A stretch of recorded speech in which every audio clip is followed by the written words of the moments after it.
Hello, everyone. I am Marlita Hill with Sputnik, and today we have one of our 2023 patronage grant recipients, Miss Rosy Nevard. Hey, Rosie, how you doing? I'm good, thanks. How are you? Good, I'm great. Well, congratulations on your award. And today we want to learn more about who you are and about this project that you're going to be doing. Sure. All right, let's get to it. So, first of all, you are the artistic director of Nova Grace Productions, yes? That's right. Yeah. Right. So I co-founded the company back in 2016, and we're now a charity. So we've got charity status in the UK. Nice. And what should we know about Nova Grace Productions? So we're a collection of lovely dancers, some Christian, some non-Christian, a mixture. We all work together, and we started. Myself and a friend called Jenny started back in 2016 as a social enterprise. So our idea was to have a profit-making business that we could then take the profits and return them into our artistic projects, Nice. to fund it that way. Unfortunately, the profit margins aren't high enough. So that didn't work out how we initially imagined that it might. Hence why we then applied for charity status.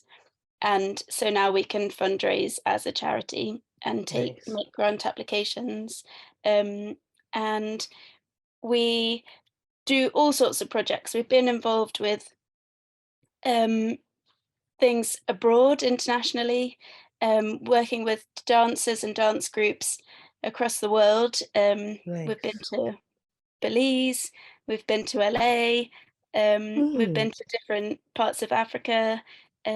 So giving people a chance to be involved in dance and kind of spread the joy and use it as a way to connect with people. I love that. I love that. Were you going to say something else? I didn't want to cut you off. Um, Only to say that we, as well as sort of connecting people, we've started to do our own creative projects and to use it as a platform for creative theatre and choreography and dance. We started off doing projects with a writer in LA, Larry Mm. Heimgartner, and he was writing on topics, really difficult topics like HIV awareness and knife crime, things like that. And then he came to us as dancers to write a piece about inspiration and following your dreams and using dance as like a joyful, uplifting sort of element. Um, Oh. so we sort of that's how the company evolved, was kind of working on other people's projects, creative projects, and now we're starting to develop our own creative projects as well. Oh, okay. I see the trajectory. Hmm. Very cool. Well, you have been awarded for your work that's now titled Unlocked. Again, congratulations. So tell us more about this work. Sure. Firstly, thanks so much to Sputnik and the supporters and patrons for supporting us. It really is making a huge difference to the project. And we started in lockdown, and the whole project has developed out of lockdown because our obviously theatres were closed, performances were stopped. We had no work Mm. to do back in March 2020. So the myself and the group of dancers that work together regularly started doing ballet classes on Zoom, and we were doing that 3 times a week just to keep fit, keep active, and keep in touch with each other. And then Nice. after only a week or so, we thought, shall we start creating and exploring the environment of our homes? So a friend of mine, Karen Hill, who's a choreographer, came along to see the dancers and to do the ballet classes with us. And she started coming up with all sorts of different creative tasks, like Nice. imagine yourself in your bedroom, or you don't need to imagine it because you are in your bedroom, and put numbers 1 to 8 in each corner of the room, the 4 corners on the ceiling, the 4 corners on the floor, and then 0 and 9 on the ceiling and on the floor, and point to each with a different part of your body to tell your phone number. How So we cool. started creating phrases of movement using kind of fun tasks like that. Oh, I And then, love it. yeah, it was great. Each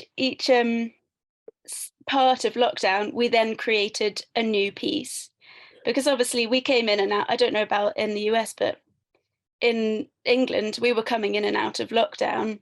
You'd Same be here. locked down for 3 months, then you can go out and about again for a while. Then the cases rose, so we came back in and the classes were stopped again.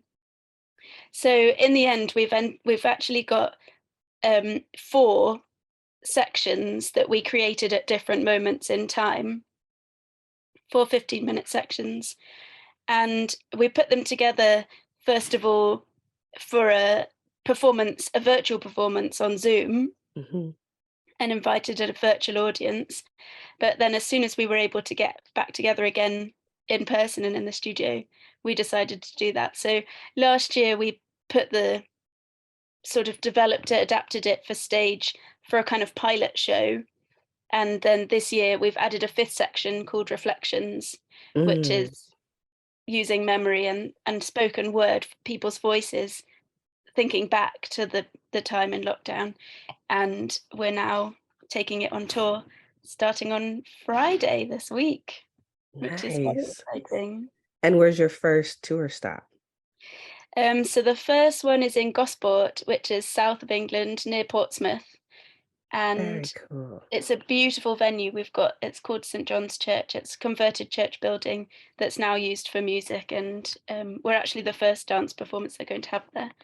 So it's Really? really exciting. The mayor of Gosport's coming to open, which is amazing. Very nice. Very We're nice. really Well, excited about it. wish you a wonderful performance. I wish I Thank could you. see it. All right. So you started creating this piece, you said in 2020 in lockdown, where it Mhm, was first a virtual experience that kind of organically responded to what you and your friends and community were dealing with. mm. So my question is, what was it like to adapt this work from film in a virtual organic context to a stage production with a live in-person audience? Yeah, it was, um, brilliant, I think, to get back together again. It was so joyful to be able to hug when we were able to hug and be in person with each other. Zoom was great to keep us going during the time that we had to be inside and locked down, but it was so difficult dance-wise to stay in time with each other, to keep counts with the Mm. music. We would spend 10 minutes on 1 8 counts trying to decipher whether the other person was doing it at the same time as us, or if there was just a time delay on the on Yes, so that really was challenging. that's So once we were able to get back together again and do it in person, um, we obviously didn't have those challenges, but we found it, that adapting the piece has meant so much decision making, hmm and that's been the difficult and challenging and also exhausting part of bringing it onto stage, because now you've got the option of, do I face the front? Do I Yep. travel sideways? Do I stand close to the person next to me, or do I need to be far away from the person next to me? Whereas none of those decisions needed to be made when you were just on a small screen. So I think that's been the biggest thing, working together to make good artistic decisions within the choreography. Um, but it has just been fun and exciting, and I think to have a live audience and to have that live feedback, that's what theatre is. For Yeah. me, that's what live performance is. Um, and to feel that kind of energy and atmosphere of having a live audience there. So I'm really looking forward to that when we're performing and on tour in the coming weeks. And this is a sidebar question for me that's Mhm. interesting. Go on. So, when people come to see this work unlocked, what do you hope they experience or walk away with? Or What are you excited for them to experience? So we're really excited for people to reflect on their own experiences. We want people to come on the journey with us. And we know not everybody wants to talk about lockdown because we're kind of like, we've passed it, we lived through it. It was really hard for everybody and we want to forget about it. But we kind of feel it's important to talk about things and not just sweep it under the carpet, not just forget. So we want people to engage. We want people to engage kind of with their thoughts and with their emotions as well. And also to think back and find positivity that we did get through it, even though it was hard. But also, I think it's like a nod to the hard times and also to the people who lost their lives and Yeah, to the really difficult and sadness of the whole thing and the fact that we were so isolated. I think we want to kind of, yeah, definitely to acknowledge that and pay our yeah, respects to it. Yeah. yeah. Well, that leads me to my next question, which is that your work explores social issues and difficult topics. So, what led you to focus on social issues as a dance maker, and why is dance the right medium to tackle this kind of subject matter? For us, dance is the right medium because we're dancers. I don't know any other I'm not an artist, I'm not a musician, so I couldn't use anything else. So for me, dance is the tool that I have and the Yeah. gift that I've been given, so that's why. But the reason why, I really believe in dance as the right medium for tackling issues is because it can be interpreted by each person. It speaks without words Hmm. and expresses more than language can sometimes. Um, and the idea that people can see something that's presented to them, but be able to have time in because normally sat in silence when you're watching dance. Right. So you've got time for reflection and for your own thoughts to come into your head, depending on how what you're inspired by or what moves you within what you're seeing. I love that. And finally, you talk about how a Christian ethos underpins your work. So, how do your faith and art inform one another in the way you work and in the kind of work that you create? Hmm. It definitely informs the way that I approach my work. A lot of the time, I don't have a lot of confidence to start off with, or you're taking risks or you're pushing ideas that you don't necessarily feel that you're qualified to deal with or to pursue. But my confidence and my strength definitely comes through from my faith. And also, I think definitely in how I work with other people. And that's a big thing for our company is that we want to, even though we're Christians and non-Christians, I think the Christian dancers or the Christians amongst us want to use the working opportunity with non-Christians as an opportunity to shine God's light, Yeah. um, and to share God's love, to show patience and kindness and gentleness to other people. Mhm.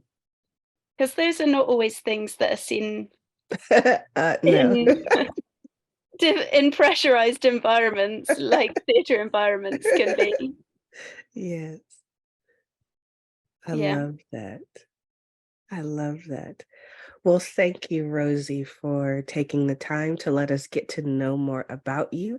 Once again, this is Rosy Nevard of Nova Grace Productions. She is one of our amazing 2023 Patronage Grant awardees. So, congratulations again, Rosie. Have a wonderful first run. And it was great to speak with you.